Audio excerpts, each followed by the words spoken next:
सगळ्यांना, सगळ्यांचं परत एकदा स्वागत आहे आमच्या ब्लॉगमध्ये.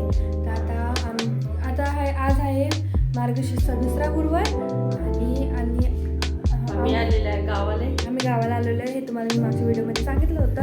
आणि आता आम्ही चाललोय मंदिरात, गजानन महाराजांच्या मंदिरात. इथं दत्ताचं मंदिरच नाही, आज दत्त जयंती पण आहे. आणि आता वाजले 7:30, आम्ही निघतो. आजीची तयारी व्हायची, आम्ही दोघी तयार झालोय.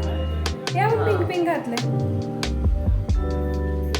तिनं पण पिंक साडी घातली. हां, आजीला दाखवले. तर आम्ही निघालो मंदिरात आणि मंदिरातून आधीच लांब आवाज येत होता. तर तिथं ते चालू होतं नामस्मरण वगैरे. आणि आम्ही गेलो तिथं. खूप छान मंदिर आहे ते गजानन महाराजांचं. तिथं एका पोरीने पारायण केले होते स्वामींचे, तर तिचं ते पारायणचं उद्यापन होतं, तिने तिथं केलं. तर खूप छान केलं होतं तिने पण. आणि तिचा आवाज एवढा छान होता, ऐकायला खूप छान वाटत होतं. तिनेच नामस्मरण केले, 108 जप केले स्वामींचे. आम्ही बसून आणि पाय वगैरे केले, दर्शन घेतला, आरती वगैरे केली आणि रिटर्न आलो. ते बाळ एवढं गोड होतं तिथं.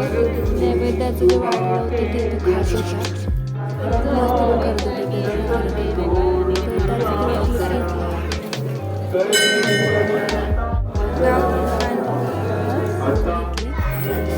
प्रसाद घेऊन घरी आलो. भेटला झुणका भाकर.